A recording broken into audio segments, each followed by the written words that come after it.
Parce que tu vois, ma grand-mère, ah là tu vas me parler de sa grand-mère. Bah oui mémé, à pied, elle est partie d'Amiens en Bretagne. Et puis sur la route pour manger, on va pas dire pour survivre parce que ça choquerait des gens, mais elle mangeait des murs. Et il y a des gens là-bas en Bretagne qui l'arrêtent. Mais madame, qu'est-ce que vous faites? Mangez pas ça. Ma grand-mère, mémé, a dit, bah pourquoi donc?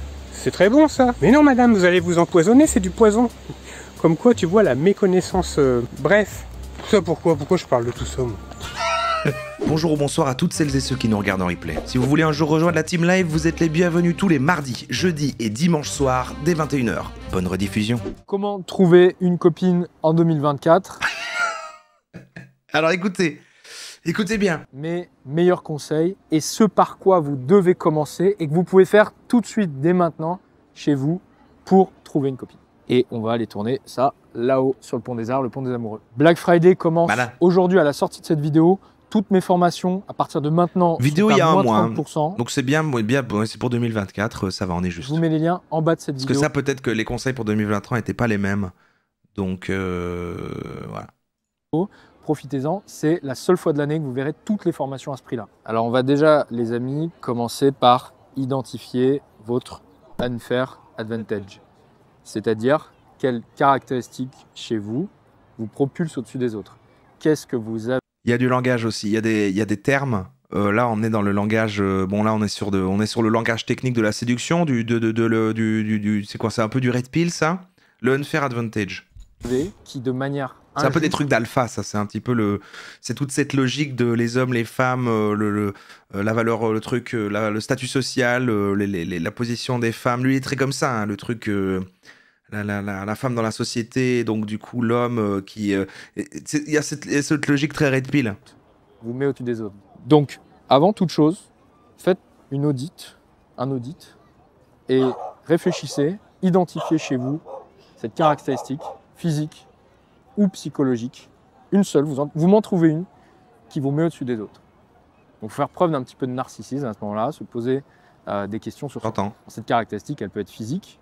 Peut-être que vous êtes plus grand que la moyenne. Ça peut être une caractéristique psycho. Vous avez une excellente gestion du stress, vous êtes très cultivé, vous avez une grande culture générale, vous avez une belle chevelure, bon, ça c'est physique. Vous êtes un dieu du sexe, peu importe. D'ailleurs, ça ne peut ne pas se voir. Qui est un dieu du sexe ici dans le chat? Ça peut être quelque chose que vous seul, dont vous seul êtes au courant. Il y a une pub dans 20 secondes. La relancez pas, la modération, je mettrai pause. Hein. Peut-être que vous êtes un génie aux échecs et personne n'est au courant puisque vous jouez sur Internet, mais utilisez cela pour briller. Ouais, merci Caracol, je mettrai pause. Que vous avez de la valeur, parce que si vous en êtes convaincu, nous a introduit. Ça va être beaucoup plus facile de bâtir de la confiance. Et là, il y a un lion. Donc, le premier réflexe en cas de danger. Freeze. Merci Nicolas Rouge pour le prime. Les gens trouvent le temps de prendre de la drogue. Sérieusement, comment est-ce possible? Ah pardon, j'ai oublié. Merci Williams Freyheit pour les 11 mois, bientôt ton gold. Je crois que j'ai besoin de devenir un alpha pour être augmenté au boulot, donc je vais prendre des notes. Ça peut être lié. Hein. Je pense que si vous montrez effectivement à votre patron que vous êtes un homme fort, alpha et tout, ça peut être négociable contre de l'argent. C'est totalement envisageable. Vous êtes capable. Ah mais il n'y a plus le décompte et la pub est pas partie, je sais plus quoi faire moi. D'exprimer à la personne en face de vous que vous lui apportez de la valeur. Vous n'êtes pas là pour prendre, vous êtes là pour apporter. Moi je le trouve déjà vachement alpha parce qu'il est venu sur le pont, machin, là, des trucs des amoureux. Au milieu de tout le monde qui marche, il a posé une caméra sur un pied et il est en train de parler tout seul à sa caméra et de donner des conseils. C'est-à-dire que les gens peuvent l'entendre dire je vais vous expliquer comment trouver une copine en 2024 quoi. Et les gens peuvent le reconnaître, y a tout quoi. Évidemment, vous pourriez vous demander, mesdames, pourquoi il ne parle que comment trouver une copine en 2024, mais parce que ce ne sont que les hommes qui sont dans une situation de recherche. Évidemment, les femmes, selon sa logique, n'ont que l'embarras du choix et donc de piocher. Voilà. Donc il n'y a rien de sexiste ou de quoi dans sa démarche. Hein. C'est parce qu'il y en a qu'un qui cherche, quoi. Voilà, c'était pour vous expliquer. Et donc, avant chaque rencontre, avant chaque rendez-vous, avant chaque fois que vous allez coucher avec une fille, je veux que vous repensiez à cette unfair advantage qui vous met au-dessus des autres hommes. Qu'on le veuille ou non, je sais que ça ne fait pas plaisir, mais la séduction, c'est une compétition. Et donc, effectivement, vous devez vous comparer par rapport aux autres hommes et savoir qu'est-ce que vous valez par rapport aux autres hommes. On n'est pas tout seul dans ce jeu-là. Donc, identifiez votre unfair advantage Et si vous voulez des exemples d'Unfair Advantage, vous pouvez vous inscrire aux 7 emails interdits où je donne un peu plus de matière Les 7 emails interdits? par rapport à ça. Je vous donne plus d'infos parce qu'il y a plein de manières de se démarquer des autres. Faudra qu'il couche avec toi, il pense à son Unfair Advantage. Allez. On en parle un peu plus par email. Comme ça. Qu'est-ce que je suis bon aux échecs? Identifiez, bâtissez votre confiance autour de ça. Investissez sur cet Unfair Advantage, aussi paradoxal que ça puisse paraître. Il vaut mieux chercher. Mais c'est intéressant, c'est encore vraiment les trucs de... Dès que ça parle séduction, en fait, la manière avec laquelle ils transfèrent vraiment les... On devrait trop refaire des... Merci, parce qu'on en a déjà fait 2, je crois, hein, mais c'est incroyable comme à chaque fois, si tu as déjà fait un peu de marketing ou autre, c'est vraiment le fait de vraiment prendre le calque du marketing sur comment tu positionnes un produit sur le marché et de le transformer, de l'adapter à un homme sur le marché de la séduction avec les clients qui sont les femmes, quoi. Parce que le Unfair Advantage, en fait, c'est la unique selling proposition, quoi. C'est l'avantage produit que quand tu mets un produit sur le marché et que tu fais une promesse là-dessus et que du coup, c'est ça que tu mets en avant et que c'est là-dessus que tu développes ton produit, etc. Là, il dit la même chose, mais sur ta qualité en tant que personne qui te différencie, ta proposition de valeur à côté des autres gens, quoi. J'ai découvert dimanche, j'adore le contenu. Mais bienvenue Nicolas Rouge. Jamais 203 €. Qu'est-ce que de quoi? J'ai pas la ref. À briller encore plus sur vos points forts plutôt que de chercher à rattraper. Ah, jamais 203 parce que j'ai dit qu'on en avait 2. Ah oui, bien sûr, pardon. Oui, non, bien sûr, on en refera un. Mais il faudrait commencer à focus alors. On se dit, c'est quoi Point faible. Au même titre que je regardais la dernière fois un documentaire sur Anderson Silva, champion de MMA. Anderson Silva était extrêmement doué sur le striking. Il était doué partout, mais il était plus Le fort striking, sur c'est les pieds-points. Voilà, point, tac, tac, coup de pied. Ouais. À votre avis, où est-ce que son entraîneur l'a fait bosser encore plus sur son point fort, qui était le striking? Bah oui. Évidemment, on cherche à rattraper, on cherche à bosser les points faibles, mais on va travailler encore plus nos points forts. Vous avez cet avantage par rapport aux autres. C'est le truc de l'avion et les... autour de ça. Construisez et boostez encore plus autour de votre point fort. C'est pas le baccalauréat, la vraie vie. Hein. Dans le baccalauréat, on va chercher à rattraper les retards pour essayer d'avoir la moyenne à peu près partout. Dans la vraie vie, ça sert à rien. En séduction, a fortiori, ça sert à rien d'essayer d'avoir la moyenne partout. Il vaut mieux être très très bon dans un domaine. Nichez-vous, démarquez-vous, brillez dans un marché hautement concurrentiel comme la séduction. Et il y aura toujours une nana qui kiffera, qui aura un fétiche sur votre Unfair Advantage. Vous savez, le fétiche rencontrera l'Unfair Advantage et ça créera une belle relation amoureuse. D'accord. Mais le Unfair Advantage, il a dit, donc c'est pas le physique. Donc c'est un truc, quoi. C'est une attitude, c'est une passion, par exemple, ou... Non, c'est un talent. C'est un talent pour quelque chose. Genre pouvoir roter sur commande, par exemple. Ça peut être un Unfair Advantage. Je m'enverrai des lettres après pour me remercier. Quatrième chose, allez ça peut être physique. Ces femmes-là, du coup, qui apprécient votre Unfair Advantage.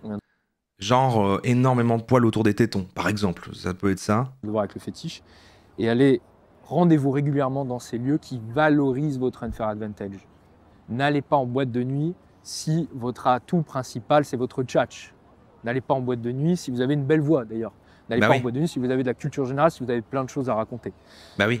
Si vous êtes musclé, vous êtes totalement débile de ne pas aller à la piscine ou à la plage pour faire des rencontres. Si votre Unfair Advantage, c'est d'être habillé en costume... Vous entendez, vous êtes débile. Alors, utilisez cet atout vestimentaire qui en dit bien plus long d'ailleurs. C'est pas seulement l'esthétique, c'est aussi le statut, c'est aussi l'élégance. Utilisez-le pour faire des rencontres. Et d'ailleurs, je suis très curieux, dites-nous dans les commentaires. C'était juste ça la phrase. Si vous êtes musclé, vous êtes complètement débile.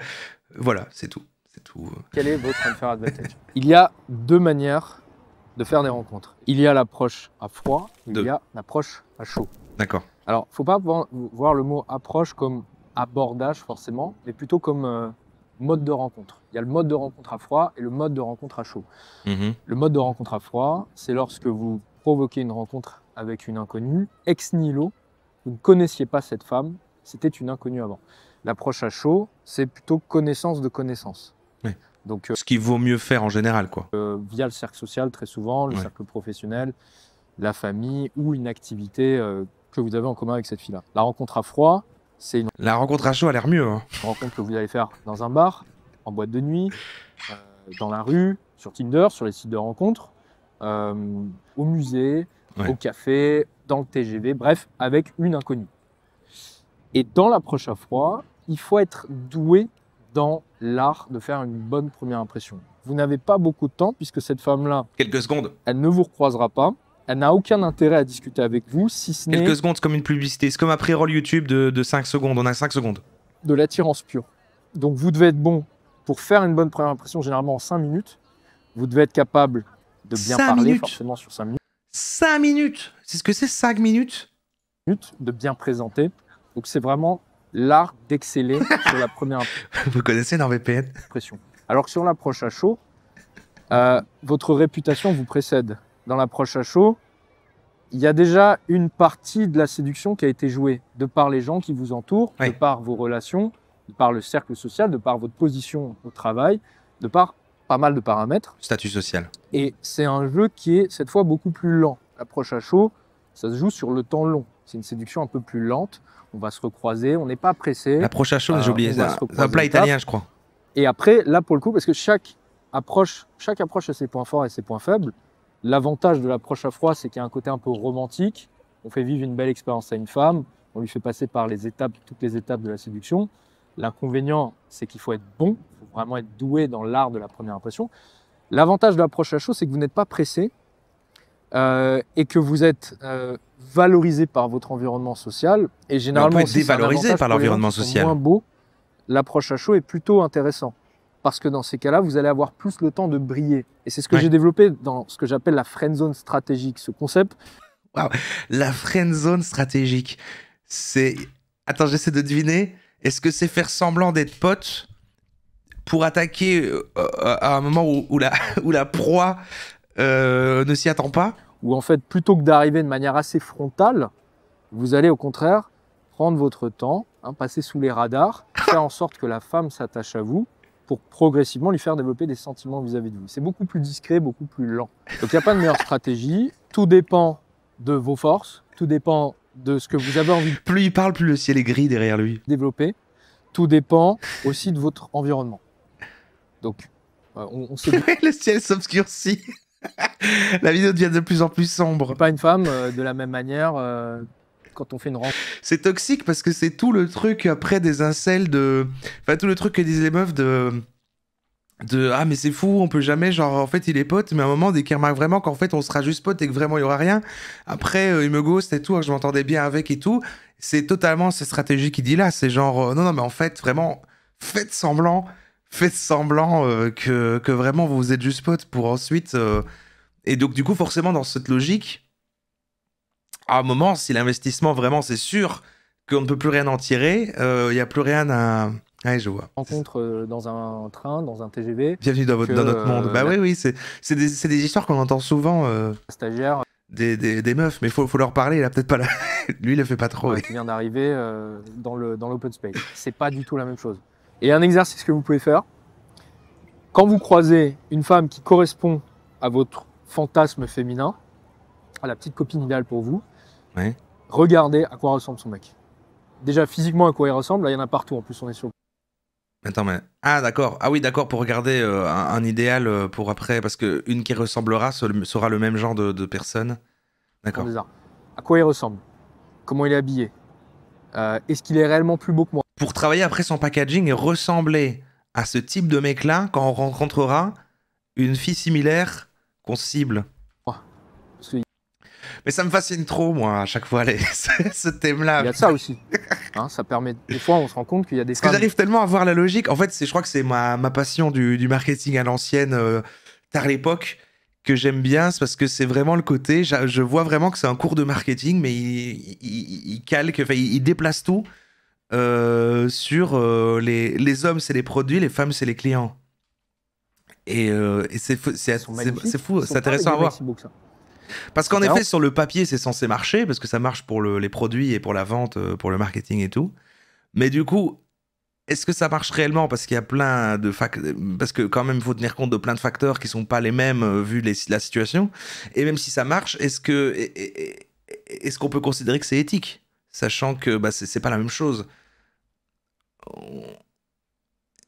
Et en même temps, est-ce que ça l'est plus ou moins? Parce que quand c'est pour vendre des choses, assez Quand on complexe. se rapproche, on se dit, ok, qu'est-ce qu'il a de plus que moi, ce mec-là? Peut-être qu'il a une manière de parler qui est exceptionnelle, peut-être qu'il lui raconte des choses exceptionnelles. Vous devez être capable aussi d'identifier quelles sont les caractéristiques morales et les traits que le mec... Non, je ne demande pas si ça c'est éthique, je me demande si du coup, si ça l'est pas, est-ce que... même en fait, dans la même... En fait, ça, ce que je veux dire, c'est que ça vient appuyer le fait que même ce principe-là, dans d'autres circonstances, ne l'est pas. Véhicule dans sa manière de marcher, dans sa manière de parler, dans sa manière d'être. Est-ce que c'est quoi les premiers adjectifs qui vous viennent à la bouche lorsque vous observez son mec?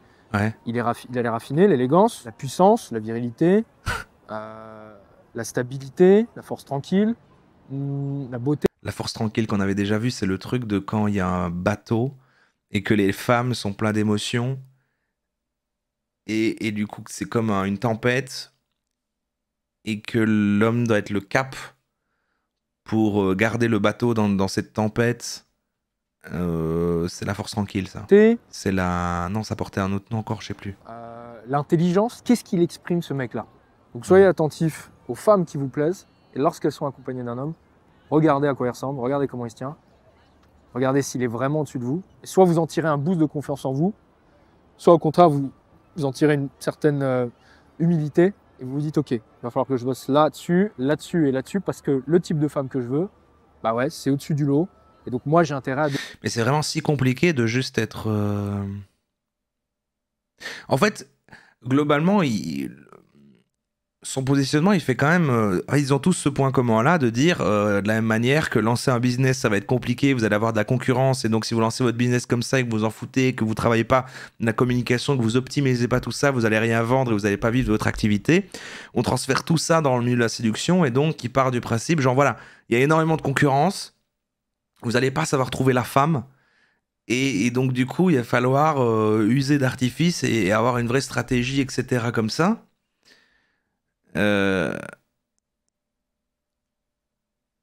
Alors que j'ai l'impression que être soi-même... Devenir non. Sur ces aspects-là. Cette femme idéale, est-ce que là, en l'état, actuellement, est-ce qu'elle serait fière de me tenir à son bras? Est-ce qu'elle serait fière de me présenter... Voilà, comme dit Doc Winoname, soyez vous-même et respectez les femmes. Présenter à ses copines, à ses collègues. Est-ce qu'elle aurait honte si elle me croisait avec ses collègues, ou au contraire, est-ce qu'elle... Peut-être si tu veux être dans la collection, peut-être si tu veux optimiser ce rendement et peut-être t'es obligé d'user de stratégie et d'optimiser ça si tu veux être dans le nombre. Mais vu que souvent il se positionne quand même sur... parce que lui, c'est trouver une copine, pour trouver une amoureuse. Bah, en vrai, il n'y a pas besoin d'optimiser à ce point-là, si. Tirerait une certaine gloire. Est-ce qu'elle serait fière? Après, il s'adresse peut-être à des gens qui ont vraiment une difficulté complète, qui sont vraiment isolés, qui ont vraiment tellement zéro base. Mais bon, voilà, on revient au problème mais du coup, ça les amplifie dans ce truc-là, ça leur crée le mythe de l'homme alpha, de machin, de toutes tes mécaniques, machin, les différents profils de femmes, les archétypes d'hommes, les mâles sigma, les machins. D'avoir son petit copain, de le présenter à ses copines. Regardez, mon copain, il est beau, il s'exprime.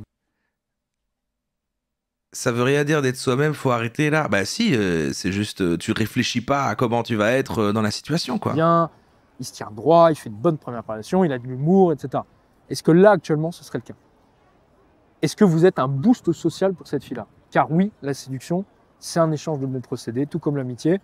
Donc il faut savoir quelle valeur vous apportez à votre partenaire. Et aussi paradoxal que ça puisse paraître, par rapport au titre de la vidéo, comment trouver une copine, n'exprimez jamais... Le cercle vicieux, les conseils ne marchent jamais, et du coup les gens payent toujours plus pour des formations et rentrent de plus en plus dans la mentalité incel. Ouais, je vois, bah, c'est un peu comme n'importe quel mouvement ou autre, mais si ça ne marche pas du tout, il y a quand même une partie qui doit sembler logique et qui doit sembler avoir du sens pour que quand même ça accroche. Après, c'est parce que ça vient utiliser un levier de détresse. Le besoin de trouver une copine. Il y a une différence entre savoir qu'on cherche une copine, on est honnête vis-à-vis de nous-mêmes, les gars, entre le fait... C'est vrai ce qu'il donne ces conseils-là, mais il a l'air d'en chercher une aussi, il a l'air de galérer. De se mettre dans les meilleures conditions pour trouver une copine, exprimer le fait qu'on ait besoin d'une copine. Alors, je sais que la plupart d'entre vous ne le faites pas. Alors que ça se voit que... Moi, j'essaie de savoir son background, parce que s'il se retrouve à expliquer tout ça, c'est parce qu'il a réfléchi à tout ça, et donc il a dû apprendre tout ça, et qu'il s'est dit, je vais devoir utiliser tout ça. Et ça part sûrement du fait que, du coup, il a sûrement une personnalité pas dingue, parce que bah, ça va, quoi, tu vois, il est BG. J'ai l'impression que si juste il est sympa, ça va, non? Mais il a quand même dû trouver tout ça, et du coup, il l'explique. Et le problème, c'est parce qu'il explique ça et qu'il croit en ça, c'est ça qui lui crée des freins, non? Verbalement, mais dans votre comportement, tout laisse transparaître le fait que vous avez besoin. Il a fait des études de psycho? Ah, ok. Et c'est là une phrase importante, et je pense qu'elle est souvent sous-estimée, que vous n'apprenez pas à sa juste valeur. Vous devez apprendre, non pas à exprimer les besoins affectifs, mais davantage exprimer votre désir. Exprimer votre désir ne fait pas de vous quelqu'un de needy ou quelqu'un qui en besoin. Bah, il est sur des sujets de psychologie sociale, quoi. Mais tu vois, c'est un peu très en surface, très léger. Enfin, tu vois, l'équivalent des leviers qui sont utilisés dans le marketing, la vente et tout, quoi. C'est pour ça que je trouve qu'il y a des parallèles à faire. C'est la sexualisation, c'est ce qui va susciter le désir chez la femme. En revanche, exprimer les besoins affectifs de par votre comportement, de par la pression que vous vous mettez sur les épaules, parce que vous savez que si vous loupez celle-ci, bah, il n'y en aura pas une autre, par exemple, bah, ça a tendance à repousser la nana en face de vous. Donc apprenez à inhiber vos besoins affectifs, essayez de les combler autrement. Je change. C'est presque fini, c'est presque chien, fini. par exemple, on en a un là. Il dit vraiment la femme, bah oui, comme une espèce... Oh, par contre, il a un sacré dogo, hein. C'est son chien, ça? Combler en ayant des amis, essayez de les combler avec votre maman, avec votre papa, etc. C'est un beau dogo, ça. Trouver un moyen de substitution par rapport à vos besoins affectifs. Et je sais que pour nous les mecs, c'est compliqué, parce que généralement, soyons sincères entre nous, la seule personne qui nous apporte l'affection, alors c'est maman numéro 1, et la deuxième... C'est trop triste, allez, je m'en vais. La seule personne qui lui apporte de l'affection, c'est maman. On va regarder Yomi qu'on n'a pas beaucoup vu cette année, hein. Il est pas souvent dans des thèmes qu'on veut faire, parce qu'il est très juste en mode business, voilà. Mais G-Milgram a déjà vécu 2024. Yomi, on le voit pas souvent, mais la dernière fois qu'on l'a vu, on voyait qu'il avait sombré dans un délire vachement mascu, bizarre. D'ailleurs, j'ai une vidéo à part de lui que je mets dans ma petite réserve et j'espère qu'on tombera sur la Roro un jour pour la regarder, qui est uniquement sur la masculinité. Ça a l'air d'être un régal. Mais là, on va regarder qu'est-ce qu'il propose, les 10 meilleurs business à lancer en 2024. C'est un peu une vidéo dans le type de Théophile Hélier avec sa tier list des investissements, mais ici c'est des idées de business. Ça va sûrement être un peu plus compréhensible. On t'écoute, Yomi. Tom a gagné 40 000 € le mois passé grâce à son agence. Etienne, que j'ai interviewé sur cette chaîne, a gagné des millions avant même ses 18 ans grâce à ses business e-commerce. Tous les jours, vous voyez probablement un mec sur internet vous dire que vous pouvez devenir riche grâce au trading. Et il existe des experts de l'immobilier, comme Timothée, qui encaissent des dizaines de milliers d'euros de loyer tous les mois grâce à leurs immeubles. Ah ouais. Ils sont proprios, quoi. Du coup, comme des milliers de personnes entières, vous êtes probablement en train de vous demander, mais quel est le meilleur business, la meilleure manière de gagner de l'argent aujourd'hui? Bien sûr, comment la saisir? Et est-ce qu'elle est adaptée à mon... Baisse peut-être le son, non, Yomi, parce qu'on ne t'entend pas bien. Avec mon équipe, on a donc décidé de se poser la question de fond en comble, afin de créer un énorme comparatif et de définir une bonne fois pour toutes quel est le meilleur business. Ah, lui, il a une équipe. Il a une équipe. Salut l'équipe. On a décortiqué avec une approche scientifique tous les différents types de business et on leur a donné un score afin que d'ici la fin de cette vidéo, c'est scientifique, vous sachiez exactement dans quel business vous devez vous lancer pour avoir le maximum de chances de succès. Et c'est ce que je vais donc maintenant vous présenter. Allez, c'est parti. Je m'appelle Yomi Denzel et au cours des dernières années, j'ai créé plusieurs dizaines de business qui m'ont permis Vous saviez qu'il était passé d'étudiant fauché à millionnaire? De générer plusieurs dizaines de millions d'euros. C'est vraiment quelque chose qui me passionne et j'ai donc essayé, étudié presque tous les business models qui existent aujourd'hui. Et on a le même micro. Donc je vais devenir millionnaire, je crois. Créer plusieurs sites e-commerce et avec certains dépasser le million d'euros de chiffre d'affaires en moins de 24 heures. J'ai eu plusieurs agences de marketing. J'ai créé plusieurs entreprises. Oui, lui, il est très e-commerce. Hein. Donc lui, il est très dropshipping, e-commerce, boutique en ligne. Il est plus quand même sur... bon, ça reste des revenus passifs, mais il faut quand même produire et créer la boutique. C'est pas le même genre de business que va conseiller un Théophile qui est plus sur de l'investissement dans des choses déjà existantes et des choses de trucs comme ça. formation, certaines pour moi. Mais lui, bon, du coup, ça fonctionne plus facilement avec un petit capital de base, quoi. Certaines pour aider d'autres personnes à commercialiser les leurs. Je suis un des fondateurs de Minea, un logiciel de data analytics qui est aujourd'hui valorisé à plus de 10 millions d'euros. J'ai investi dans un hôtel, dans plusieurs restaurants. J'ai aussi fait de l'affiliation. Je suis notamment un des plus grands affiliés au monde pour Shopify. J'ai aussi tout un business de création de contenu. En effet, aujourd'hui, on est la chaîne numéro 1 qui parle de business et d'investissement au niveau francophone, mais on aide aussi des personnes comme Timothée, comme Oussama à développer leur présence sur YouTube. Oh! Putain, il a carrément dit j'aide Oussama, quoi. Il dit j'aide Oussama Hamar alors que personne ne l'aide, c'est Oussama Hamar qui aide les autres. Sur TikTok, sur Instagram. J'ai aussi investi des millions dans l'immobilier et j'ai même brièvement une toute petite carrière dans le coaching. Tout ça bien sûr sans mentionner tous les investissements que j'ai. Non, c'est totalement ce que tu fais. Comment ça, une petite carrière dans le coaching? C'est du coaching, ça? Qu'est-ce qui est... Du coaching réel, tu veux dire? Pu faire à la bourse, mais aussi dans des startups ou de plus petites entreprises. Et mon but avec cette vidéo, c'est d'utiliser tout Oussama Hamar, un homme de confiance. Mais moi, plus on le voit, comme on l'a pas beaucoup regardé, hein, Oussama Hamar, cette année. Je crois qu'on l'a vu que à une soirée, justement sur le thème du storytelling, raconter des histoires et tout, parce que c'est un peu, c'est comme ça qu'il est identifié, quoi. C'est raconter des histoires, même si c'est des mythos et tout. Et mais moi je lui trouve une sympathie. J'arrête pas maintenant, c'est fou, je suis en train trop de dire à chaque fois. Mais c'est parce qu'on part du principe qu'on est négatif sur des avis. Et parfois j'ai envie de défendre des aspects. Mais Oussama, Oussama Hamar, je sais pas pourquoi. C'est un syndrome de Stockholm, vous croyez? Mais non, mais je sais pas. Expérience, tout ce savoir. Je sais qu'il ment, mais ça se voit tellement qu'il ment et il le sait lui-même et il l'assume. Et en même temps, il a pas l'air méga malveillant. Vous l'avez déjà entendu dire je trouve pas qu'il dit autant de dingueries que les autres. Dans le sens, il a pas l'air malveillant, il dit pas des trucs masculins comme lui, ou tu vois, je sais pas, il a l'air de faire son truc. Que j'ai acquis en essayant tous ces types de business pour définir. C'est juste, il ment, quoi. Il ment, et il est riche. Bon, voilà. Quel est le meilleur business? Peut-être que j'ai un principe de. Parce qu'il y a trop de gens qui se sont foutus de sa gueule, peut-être. En mode, il y a des commentaires trop méchants sur Internet. À lancer pour du coup, moi j'aide les gens qui sont opprimés, en fait. Moi, j'ai envie d'aider les... Voilà, c'est pour ça. On a énormément travaillé afin de faire ce gros comparatif. Oui, bien sûr que ça reste un escroc qui fait son beurre sur les rêves brisés des gens en difficulté. Mais ça, c'est tous les coachs, c'est tout Internet, mais bien sûr. Mais là, en fait, je suis pas en train de dire c'est un bon gars. C'est juste que si on met tout le monde sur un pied, il fait pas partie de ceux que je vais le plus détester, quoi. Et on serait extrêmement reconnaissant si vous pouviez mettre un like sur cette vidéo afin de trouver le meilleur business model pour vous. On s'est appuyé sur différents critères. Critère numéro 1, le capital, l'argent que vous allez devoir. C'est le moins pourri du tas de fumier, si tu veux. Voilà, bon, voilà, on va dire ça comme ça. Investir pour pouvoir commencer ce business-là. Bien sûr, moins vous avez à investir, plus ce sera un business. Il a organisé des arnaques? Il raconte pas juste des mensonges? Accessible, et plus ce il sera... a peut-être menti.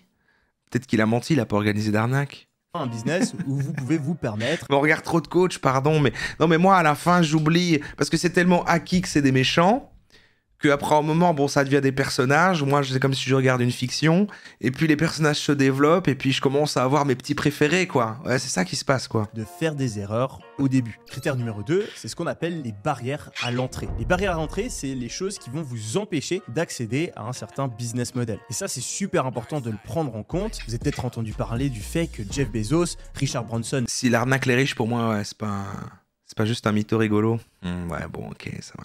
Non, mais ça va. Ça va, ok. Et Elon Musk... Mais quand il parle, il est un peu sympathique, non?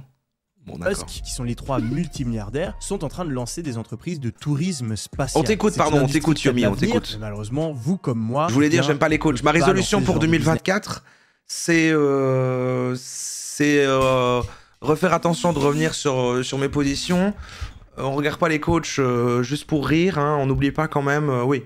Oui. Car il existe tout simplement trop de barrières à l'entrée. Les autorisations gouvernementales, le capital à investir, les équipes d'experts à réunir, la technologie à développer, etc. etc. Vous l'avez compris, pour qu'un business soit adapté à vous, il faut que vous puissiez surmonter les barrières à l'entrée. Critère numéro 3, la difficulté. La vidéo est récente. Elle date de quand cette vidéo? C'est acquis que personne n'aime Elon Musk. Oh, si seulement. Mais en fait, t'imagines pas à quel point il est toujours vénéré de ouf. Hein.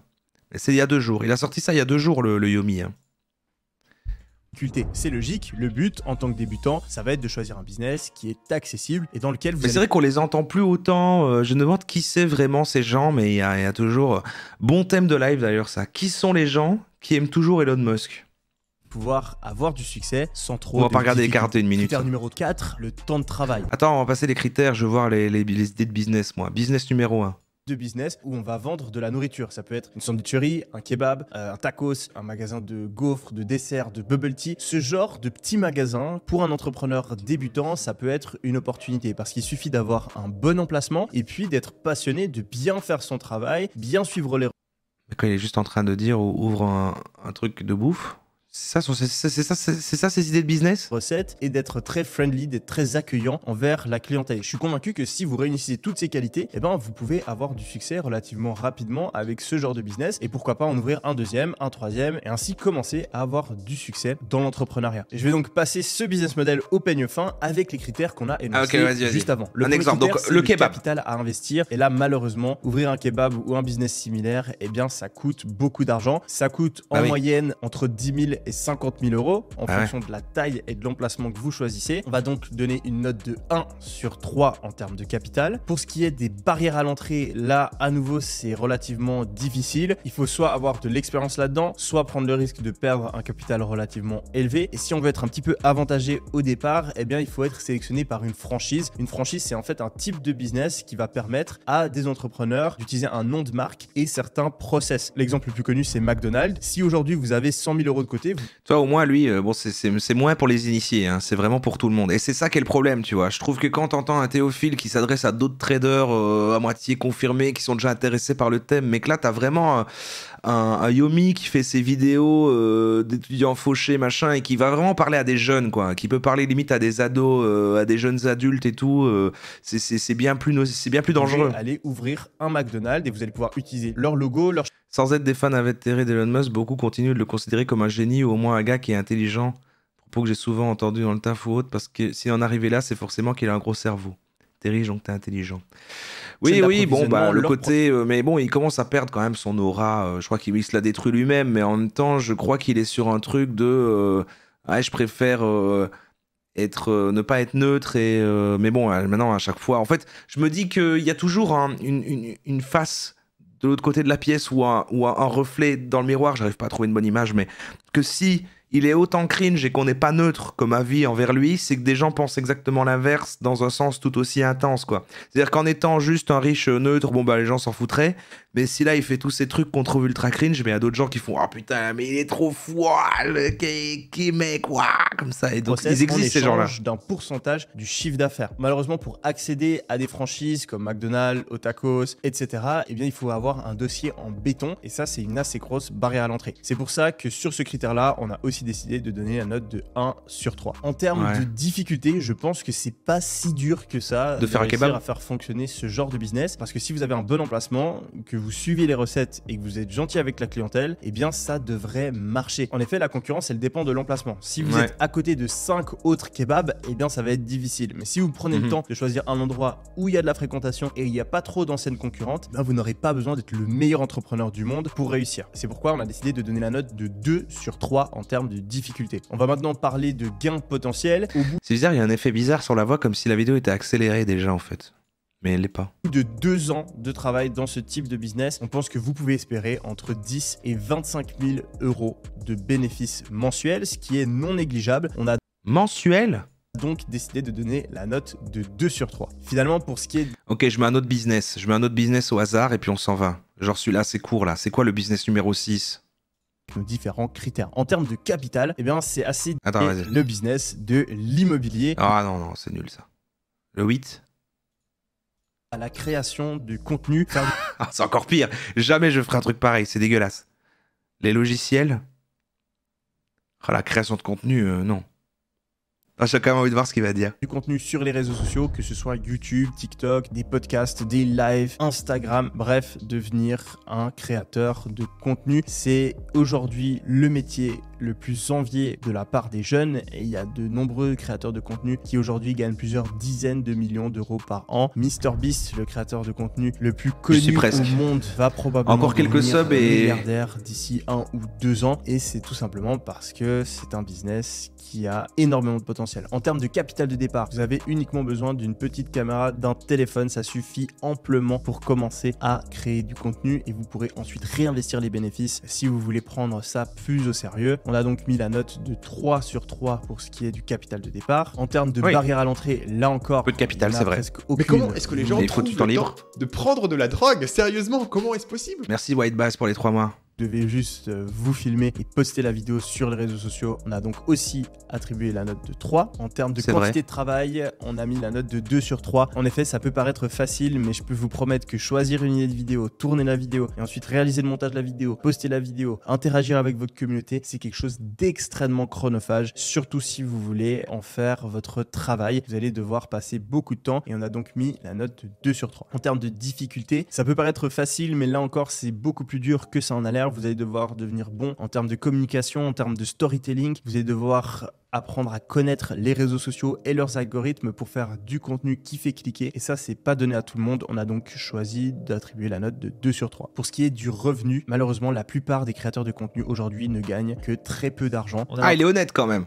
L'impression que les youtubeurs sont tous riches, mais c'est parce qu'on parle uniquement du top 0,1% des meilleurs et ça c'est pas la majorité. En effet, au bout d'1-2 ans de travail, ce sera difficile de gagner plus de 5000 euros par mois, à moins que vous ayez une stratégie c'est pas mal 5000 euros par mois avancée de monétisation de votre audience. Il a dit ça comme genre, franchement, vous pourriez être dans une situation dégueulasse, presque à la rue, à gagner genre 5000 euros par mois.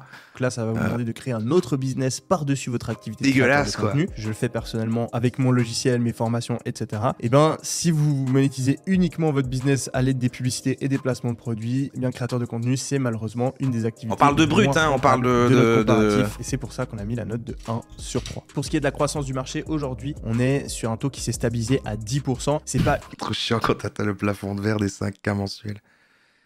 Alors attends, donne-moi un autre business. Quel est le meilleur business? L'investissement? Ah, il avait fini là. Ah, après, il choisit son meilleur business. Non, ordonner les différents types de business pour voir quel est le meilleur business à lancer en 2024. Et à la première place, on a les business de e-commerce. Ça, c'est fou, c'est justement le sujet de business sur lequel il vend plein de formations, qui est numéro 1. Ça tombe bien, ça tombe super bien pour son business à lui. Et d'agence / freelance à égalité avec la note de 4,3 étoiles sur 5. À la 3e place, le business de création de contenu. 4e place, le business d'investissement. 5e place, le business d'Amazon FBA. 6e place, l'immobilier. 7e place, le coaching et les formations. 8e place, le SaaS. 9e place, l'affiliation. Et en dernière place, le business de kebab. Ah merde, c'est le kebab qui est dernier. Bon bah vous avez entendu, hein, il vaut mieux faire un e-commerce que d'ouvrir un kebab. Bref, voilà. Faites pas un kebab, faites plutôt de l'e-commerce. C'est vraiment le conseil de Yomi. Moi, c'est ce que je retiens. Alors là, c'est parce que j'ai essayé de retrouver un truc dans le thème survivalisme. Merci White Bass pour les 300 bits, c'est Twitch pour les 30 bits. Ah oui, pardon, c'est toi aussi, c'est Twitch qui ajoute des bits. Ça me fait toujours bizarre que Twitch offre des trucs. Le kebab, c'est comme être dealer, trop de risques de consommer ce qu'on vend. Ça c'est réel. Hein. À chaque fois, je me dirais, ah ouais, mais là, j'ai la dalle, je vais pas aller me chercher quelque chose à bouffer alors que j'ai des kebabs. Alors là, ça s'appelle 2023-2024, prêt à survivre. J'avais essayé de retrouver un truc avec quelqu'un un peu en mode survivaliste et tout. J'avais bien aimé la soirée qu'on avait fait sur le survivalisme avec le sac et vac et tout. Donc dans les thèmes que j'ai essayé qu'on revisite, j'ai trouvé ça. Donc voilà, les survivalistes sont de retour. Est-ce que ça va vraiment être ça? Je suis pas sûr. Mais bon, il avait l'air quand même dans ce délire-là. 2023-2024. Bon, on va voir. Ça va l'air quand même d'être dans ce délire-là. Salut à tous, c'est Firebook, content de vous retrouver. Mais préféré que les coachs en séduction, c'est vrai ça. Encore une vidéo. Et ouais, petite vidéo pas pour rien en fait, parce que avec tout ce qui se passe en ce moment, on voit tout le monde qui s'active, qui... Ouais, il y a quand même une vibe. Il a des lunettes, truc comme ça, il dit avec tout ce qui se passe en ce moment, les gens pètent des plombs, les gens veulent se préparer. Quand les gens commencent à faire des mains et des pieds pour pouvoir se préparer activement, ça panique un peu, on s'en rend compte. Sur les réseaux sociaux, sur les forums également, et aussi dans mes commentaires, les gens. Ils aiment bien dire que là ça se voit, là, ça panique. Là on sent qu'il y a une ambiance de... Si, ça panique là. Pose des questions, pour certains, on sent qu'ils sont un petit peu en panique hein, quand même. Donc, à pas négliger parce que tout le monde est là, faut prévoir l'avenir, faut prévoir demain. Alors qu'est-ce que... un tas de questions concernant les préparations. Pas mal de gens oublient une chose importante qui coûte rien, juste de la volonté et du courage. On va pas se voiler la face, c'est vrai, hein, parce que se tenir à faire quelque chose régulièrement, c'est pas évident. C'est pas évident. Le sport, pourquoi je dis ça? C'est parce que, voilà, on voit beaucoup de gens qui se projettent dans l'avenir et qui cherchent à se préparer. Il y a complètement changé d'idée là, qu'est-ce qui se passe? Pour pouvoir se prémunir d'un déclin que tout le monde connaît, on s'attend tous à la même chose, à une décroissance, un effondrement ou une grosse récession, vraiment un truc pas beau. Et les gens qui se préparent, dans la bonne vibe, posent des questions, ils se posent des questions matérielles et puis ils se projettent dans un futur avec en fait une checklist, leur permettant de se protéger, on va dire, matériellement déjà. Financièrement, etc. Moi j'ai toujours aimé les coachs coparts. À la base tout ça part d'un plaisir à tomber là-dessus et des algos qui me les remontrent comme ça. Je n'ai jamais caché une certaine... mais c'est un peu comme passer devant un accident de voiture et que tu ralentis un peu, tu vois. C'est ça en fait. Mais peu de gens pensent à la santé. Face au monde du futur, vous préférez être en panique ou en dépression? Plus team anxiété ou team dépression? C'est pas manger 5 fruits et légumes par jour. Hein. Quand je dis ça, c'est s'entretenir physiquement. S'entretenir physiquement, se donner du mal à se faire du bien, d'accord? Se prendre en main, se tenir à une activité physique régulière et aussi arrêter toutes les conneries d'excès. Le gras, le sucre, la clope, le vapotage, tout ça quoi. Tout ça c'est de la merde. C'est de la merde et on peut pas se projeter dans l'avenir. On peut pas avoir un avenir serein. C'est comme ça qu'on se prépare à la fin du monde. Oui, donc il y a quand même... En fait, c'est exactement ce que je voulais. Je savais pas que ça allait être aussi raccord, mais vraiment, c'est ça. C'est les bonnes résolutions de nouvelle année pour se préparer à l'effondrement. En négligeant sa santé comme ça. Quand tu penses qu'il y en a, ils stockent de la picolette pour leur propre consommation. Ils vont te dire, ouais, c'est pour troquer. Mon cul, ouais, c'est pour troquer. C'est pour mettre ça derrière le cornet, puis c'est tout. Non. Non, mais attends, si c'est la fin du monde et que tu restes enfermé chez toi, essayer de survivre, que t'es au moins un petit peu gnôle pour quand même que quelques journées soient un peu sympas, parce que la vie sera pas très fun, quoi. Enfin, c'est de la connerie, il faut en avoir un peu. Mais on sent que quand les taux se resserrent comme ça, les gens, ils se resserrent sur ce qu'ils ont le plus besoin, quoi. Commencez par éliminer tout ça. Commencez à retrouver une hygiène de vie, on va dire, correcte. Et puis ensuite, quand la page elle est propre, on tire un trait et puis on redémarre. On redémarre sainement. Bah déjà parce que tu vois, ma grand-mère, quand l'autre il va me parler de sa grand-mère. Ah, l'autre il va me parler de sa grand-mère. Bah oui, mémé. Eh oui. Pourquoi? Ça doit être, à mon avis, c'est l'ambiance de fin d'année, c'est Noël qui arrive et tout, je les trouve tous sympas. Bon. Elle a évacué. Merde, je suis en train de perdre ma saveur, mon mojo, quoi, ça va plus. Si je deviens comme ça, on pourra plus faire des streams, en fait. Il faut avoir quelque chose à dire. En Bretagne, à pied, tu vois. Ça y est, en fait, c'était proportionnel à ma dépression. Plus je vais mieux, moins j'arrive à faire du contenu. En fait, ça va plus. Maintenant, je suis toujours genre, bah, moi, ça va, je vais bien, je suis plutôt heureux. Puis là, bon, ils font leur truc sur Internet, tout ça. C'est en 2024, c'est ça, les lives. Je sais pas, voilà. Ma grand-mère, côté paternel, ils avaient pas un flunch, d'accord. Famille humble. Et puis, quand elle a. Je reviens plus fort en 2024. Je crois qu'elle avait 20 ans. À pied, elle est partie d'Amiens en Bretagne, parce que la zone libre, c'était là-bas, dans l'ouest. Et puis sur la route, pour manger, on va pas dire pour survivre, parce que ça choquerait des gens, mais on pourrait le dire. Hein. Ouais. Elle mangeait des murs. Ah ouais. Des murs sur la route, sur le chemin. Des murs des ronces, des ronciers, puis il y avait des murs. Et il y a des gens là-bas en Bretagne qui l'arrêtent. Mais madame, qu'est-ce que vous faites? Mangez pas ça. Ma grand-mère, Mémé, a dit, bah pourquoi donc? C'est très bon ça. Mais non madame, vous allez vous empoisonner, c'est du poison. Comme quoi, tu vois, la méconnaissance de la faune et la flore, ça peut nuire à ta santé. Hein. Donc, mais c'est les gens qui lui ont dit ça, qui connaissaient pas, ou elle, et du coup elle est empoisonnée? Bref, tout ça pourquoi je parle de tout ça moi? Ce serait bien qu'on s'arrête maintenant. Et on ne sait pas pourquoi il parlait de tout ça. Ouais, voilà. Revenons à nos moutons. Elle aurait pas eu la... Il a laissé dans sa propre vidéo... Mais pourquoi je parle de ça? Santé, mémé. Parce que, attention, apprenez le bus jusqu'à 80... Oh, plus de 80 ans. Je crois qu'elle avait 84 qu'elle prenait encore le bus. Intracité à Amiens. Oh, ouais. Enfin, bref. Parce que... Elle a descendu son appart. Il y avait combien d'étages, elle? 2 ou 3? Je ne sais plus. D'accord. Prenait son bus, puis elle allait faire ses courses. Hein. Et ouais, elle allait à la pharmacie, à pied, tout à pied.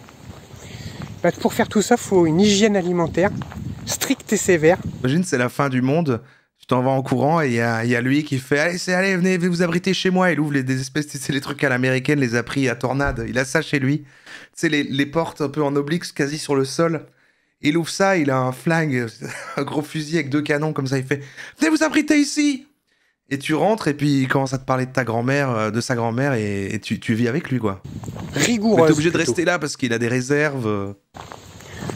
Jamais d'excès, c'est-à-dire une vie assez saine. Il a plein de bocaux avec des murs, ouais. Et puis aussi, boire de l'eau. Tiens, je te mets ça. Moi, quand j'étais jeune... T'as les gens qui disaient, ils étaient à 2 secondes en train de dire que c'est JCVD. Bah, lui-même, il en est conscient. Le Dorlo, dans 20-30 ans, il n'y en aura plus. Voilà. Oui, il a raison Jean-Claude. Bon, bref. Boire de l'eau, parce que l'eau, c'est la vie. Non, mais c'est vrai. Si tu rinces pas tes reins régulièrement, bah tu vas pas éliminer, et puis tu vas stocker dans le tissu adipeux, mec. Ah ouais? Tu sais, là où ça fait mal autour du bide. Bref. Pourquoi il m'a parlé si près du visage? Non mais, faut arrêter. C'est la base, purée. Pour pouvoir survivre, il faut pouvoir évacuer. Parce que pendant la guerre, on parle... Vous oubliez pas de rincer vos reins, hein? Ah, il y a la pub. Quelle soirée, quand même. Ah là là là là là là là. On n'est jamais déçus. Hein. On n'est jamais déçus. Et juste après, on arrive déjà au grand final. Ne vous inquiétez pas, j'ai un autre bonus encore après. Hein. Et un bonus, et ça, je l'ai pas gâché, le bonus. En fait, il y a un bonus après le final surprise. C'est mon préféré depuis le début de la journée. Oui, j'ai hésité à le mettre. Hein. J'ai failli l'enlever de la playlist, celle-là, parce que je me suis dit... ah, mais je sais pas s'il va vraiment dans cette direction. Et en fait, non, mais c'est pas grave.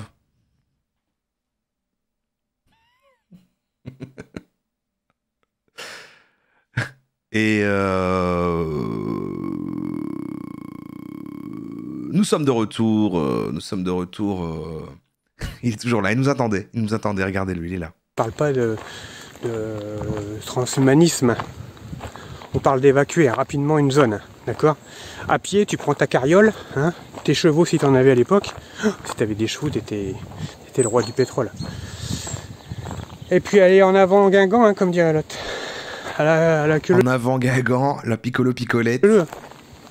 Et ceux qui restaient sur le bas-côté, bah, c'est ceux qui pouvaient plus arquer ou c'est ceux qui avaient des problèmes de santé importants. Je dirais même que si tu as des problèmes de santé, c'est pas un handicap. Parce que t'as qu'à aller voir en e-sport ce qu'ils font les mecs. Hein, et ils sont pas là à se culpabiliser et puis à morfondre au fond du trou. Hein. Ils se prennent en main les mecs.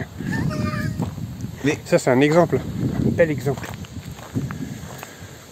Puis tout ce qui est maladie.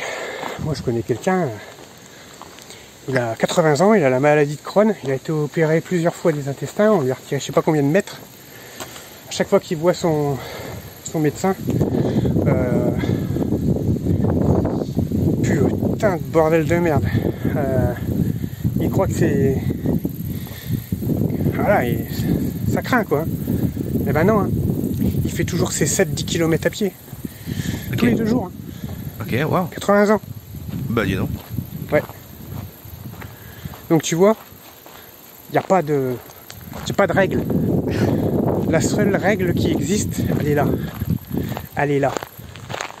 Donc, stocke tout ce qu'il faut. En tout cas, lui, j'ai pas de doute. Il est en impro, il a pas de prompteur. Oh, du matériel, de la bouffe, mets des thunes de côté, investis, tout ça, gna gna gna. Mais prends-toi en main, bordel de merde. Et puis, il faut pas se laisser aller. Il faut pas se cacher derrière l'âge. C'est vrai que l'âge, c'est chiant, hein. Putain. Bah, il se confie, quoi. C'est un peu ce journal intime. Ce qu'on était, ce qu'on faisait, puis ce qu'on devient aujourd'hui, ce qu'on devient, ce que le temps fait de nous. C'est une vidéo avec très peu de vues. Je crois que c'est un peu sa petite chaîne, comme ça. Et il aime bien se confier. Merde. Oh, je referais bien 20 ans, un saut de 20 ans en arrière quand même. Eh ben, il faut faire avec. Il faut composer avec ça. Tiens, regarde là. Ça fait combien de minutes? Ça fait 8 minutes, je te parle. Bah, je marche. Je fais que ça, moi, de marcher. C'est agréable de marcher. J'ai installé une application qui compte mes pas. Et je marche un truc de fou. Depuis que j'ai l'application, je marche. Je rentre chez moi, je fais des pompes, je fais des tractions, je fais des abdos. Bah, ça maintient en condition. Parce que le jour où ça va chier, hein, tu auras rempli tes placards, le plein de la bagnole il sera fait, ta remorque d'évacuation sera prête, tu auras des thunes plein les poches, tu auras ton plan A, ton plan B, bon bref, tu seras prêt. Dans ta tête, tu crois que tu es prêt. Et puis bam, merde, putain, il faut pas prendre la bagnole, bordel, faut y aller à pied. Oh putain, bon, allez, on y va, allez chérie, hein, prends les gosses, on y va. 1 km, 2 km, 3 km, plus de bonhomme. Mais c'est vrai, Donc, il est en train de dire que tu peux te préparer autant que tu veux et avoir des réserves et tout le matos que tu veux. Si jamais t'es pas en bonne forme physique, ça peut quand même te poser problème dans le monde post-apo qui nous attend. C'est ça qu'il essaie de dire depuis 9 minutes. D'un seul coup comme ça, t'es rattrapé, tu te dis ben merde, qu'est-ce que j'ai fait toutes ces années, bordel. Ah ben je me suis branlé la coquillette. D'accord, bon ben... Ah, il est trop tard mec. Non. Alors, énormément de rappels et de réflexions saines qui font du bien en ces temps sombres qui arrivent. J'ai bien toujours cette notion de ça arrive, hein, c'est pour bientôt. Salut Firebook. Tu as raison dans l'ensemble de ta vidéo et ta pensée de voir les choses. C'est un élément essentiel, les conditions physiques, beaucoup de gens que je connais seraient vite HS. Merci de ces réflexions frappées au coin du bon sens. Super analyse. J'ai arrêté la clope il y a 1 an, mais j'ai pris 15 kilos. Tout le monde s'y retrouve dans son propos parce qu'il n'y a que des sujets différents. Tu as bien raison, mec. Si tu prends un petit truc pour la défense. Sinon, tu prends un petit truc pour la défense. T'as quel âge, poulet? Et oui, le physique, c'est notre meilleur ami avec le mental. Ceci dit, il faut pas être dépressif aussi et se faire plaisir quand on peut. De toute façon, le but n'est pas non plus de vieillir comme des merdes de boomers le plus longtemps possible dans les maisons de retraite et des conditions bouh. Survivre c'est bien, vivre c'est mieux, mais mieux vaut la qualité à la durée. Et si tu peux avoir les deux, pourquoi pas? Ah merde, mais les commentaires, c'est comme ce qu'il dit lui, je n'arrive pas à suivre le... Toujours de très bonnes résolutions. Bonjour à toi mon ami, l'excellence est dans l'adaptation. L'intelligence de vivre ou survivre dans un monde en pleine mutation, économique, sociale, politique. Demain, les résistants seront les personnes les plus adaptables. Ils mettront en œuvre des solutions originales hors du commun. Les personnes les plus adaptables et résilientes fonderont un nouveau monde. Belle soirée à toi, Thierry de Toulouse. À ne pas confondre Thierry de Toulouse. La condition au travail, parce que je vais te dire un truc. Tu peux être résistant au travail, c'est-à-dire que tu peux avoir une grande capacité. On pourrait passer, mais j'avoue que je suis un peu captivé. Bon, ouais, il reste encore quand même 5 minutes. Je sais pas si vous voulez passer au grand final, c'est-à-dire les vœux de David Laroche. Capacité à exécuter des tâches, la douleur au mal, tu la tiens bien, tu vois. Ouais, on peut garder. Tourner, je sais pas moi, tu vas porter des brouettes et des brouettes, tu vas être résistant au boulot. On a le temps, ouais. Puis à côté de ça, puis tu t'es endormi en fait par ça, tu crois que t'es hyper balèze et tout. Parce que moi j'en ai vu des gens comme ça. Et puis jour où il faut marcher 10 km, pouf, il n'y a plus les mecs qui comprennent pas. Qu'est-ce qui se passe? Je porte du parpaing pourtant. Hein? Bah oui non mais c'est pas les mêmes groupes musculaires. Et vice versa. C'est pas parce que tu fais énormément de sport. Il porte du parpaing à un autre moment. Niveau, tu vois, le mec il est sculpté, il a un poids de corps nickel, il a une bonne condition, un bon cardio. Et puis le jour où il faut bosser. À force qu'il se répète, je commence à trouver la logique de son propos, mais ça peut vraiment se dire en 2 phrases. Mais c'est dehors dans le jardin qu'il faut se mettre accroupi. Il y a une pensée en arborescence. Qu'il faut arracher les mauvaises herbes. C'est nous qui sommes trop bêtes. Qu'il faut faire ceci, faire cela, couper du bois. Bah dis donc, ils sont où ces muscles-là? C'est pas les mêmes que j'ai à la salle de sport? Bah attends, ils sont rangés où? Non, ce qui est important, là je suis un peu en trip moquerie là. Hein. Mais bon. Trip caramélite. Ce qui est important, c'est de rester assez global dans sa préparation et ne pas délaisser son corps, que ce soit au boulot, résistance à l'effort, au travail, dans les tâches de survivaliste quotidiennes, coupe de bois, etc. Bref, jardin. Il n'y a que ça. Toutes les tâches des survivalistes, couper le bois. J'en sais rien. Et puis la condition physique que tu peux gagner en faisant du sport. Manger moins de viande. Il faut vraiment essayer d'avoir un spectre assez large au niveau de sa préparation. Puis après, tu as des spécificités. Voilà. Tes spécificités, tu vas les découvrir. Tu vas dire, moi je suis bon en ça. C'est rien, moi. Mais tu auras un plus que les autres. À toi de le découvrir. Est-ce qu'on peut ouvrir un kebab? Si tu touches pas à tout, tu pourras jamais le savoir. C'est sûr que faut pas rester derrière son écran. Derrière l'écran, c'est bon 1 an ou 2, tu vois. L'histoire de bien comprendre, bien cerner toute la problématique du survivalisme, de bien tout comprendre, bien tout apprendre. De faire un après, ouais, c'est être un bon survivaliste. À l'écran, c'est bien quand on mélange des thématiques. En fait, tout se recoupe. Tu vas, tu te lances, tu fonces, puis tu relèves plus la tête. Hein. Tu courbes les chines, puis tu rentres dedans. C'est ce qu'il faut faire. Là, je vais te dire un truc, vu le peu de temps qui nous reste, la première chose à faire pour moi, là, vu le peu de temps qui reste, c'est que tu te prends, je sais pas moi, je dirais 500 balles. On sait rien, je dis un montant comme ça. Tu vas faire 500 balles de provision, tu vois, au drive. Ça passe bien au drive. Bah ouais, tu passes pas en caisse avec 500 balles de boîte de conserve. Hein. Et les mecs, ils vont se dire, ils vont se foutre de ta gueule. Tu vas être repéré tout de suite. Hein. Non, tu vas au drive. Mais repérer pourquoi? Ça, tu fais ça, 500 balles, pouf, voilà, la bouffe c'est fait. De l'eau. Ensuite, tu sors de la thune, un max de thune de ta banque, d'accord? Parce que quand ça va chier, que ça va partir en vrille, tu vas te retrouver comme à Chypre avec 50 balles par jour. Ah oui, d'où l'investissement dans les cryptos, être anti-système. Mais de toute façon, l'argent n'aura plus de valeur. Dans le monde post-apo, il n'y aura que le troc. Tu auras tout gagné. Et puis ensuite, ça c'est les 2 premiers trucs. 3e truc, putain, entraîne-toi quoi. Fais quelque chose. Faut que tu sois prêt quoi. Ouais. Physiquement. Ouais. Il y en a qui vont mettre ça en premier. Hein. Je te le dis tout de suite. Il y a des types survivalistes. Le numéro 1 de leur préparation, c'est la condition physique. Parce que les mecs, ils savent ce qu'ils vont faire. Les mecs, ils savent. Ou alors, tu te crées vraiment ne pas devoir bouger, quoi. Tu te crées une forteresse. Ils n'ont pas de bouffe. Ils n'ont pas d'argent. Enfin, ils n'ont pas d'argent, ils sont pas préparés. Qu'est-ce qu'ils vont faire? Qu'est-ce que tu crois qu'ils vont faire?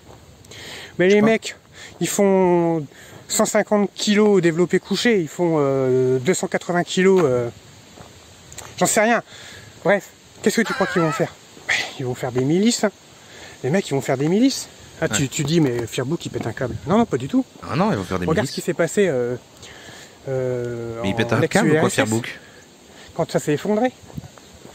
Les mecs, ils ont créé les sportifs de haut niveau, les combattants, C'est vrai que c'est marrant qu'il ait une casquette Lecoq sportif et qu'il parle de sport. qui pratiquaient des arts martiaux, ceux qui... Bah, ils ont créé leur clan. Et ce clan-là, bah, il a été taxé les autres. Et c'est devenu des officiers, les mecs, après. Et ils ont embauché des petites frappes. Ouais. Des vermines du coin. Pour faire leur second. Ouais. C'est comme ça que l'ex-URSS a tenu. Hein. Part de la milice. Et oui, la sécurité, il n'y en avait plus. Plus de police, plus rien. Donc la sécurité, Il n'y a pas elle moyen était du coup tenue. que les alphas qui sont méga sportifs, ils ont la milice et puis tu peux devenir, tu peux la rejoindre et être. Ouais, mais il faut quand même savoir un peu se bagarrer, avoir une bonne condition. Sinon, effectivement, tu pourras pas. Par des mecs Ouais. qui étaient baraqués, d'accord, et puis qui n'avaient rien d'autre que leur corps et leur force pour se vendre. Ils se sont imposés, les mecs. Et ouais, ça faut que tu le saches. Ouais. Non mais c'est pas des conneries, renseigne-toi. Mais Sérieusement, renseigne-toi. Bah oui, oui.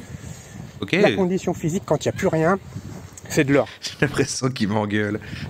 Parce que... Non déjà, mais t'es pas vraiment, un mouton, renseigne-toi, merde. et puis tu niques les autres, quoi. Donc, moi je mets pas ça en numéro 1, parce que je suis un père de famille, parce que je me suis rangé dans le côté des bons, des gentils, mais pas cons. Hein. Mais il y en a, ils cherchent pas à se ranger dans les gentils, hein, ils savent déjà ce qu'ils vont faire. Entretenez-vous, bah, je sais qu'il y en a plein qui le font. Allez, sur ce, je vous souhaite une très bonne journée à tous, et je vous dis à bientôt. Salut. Bah à bientôt, moi j'ai envie qu'on revienne une fois quand même.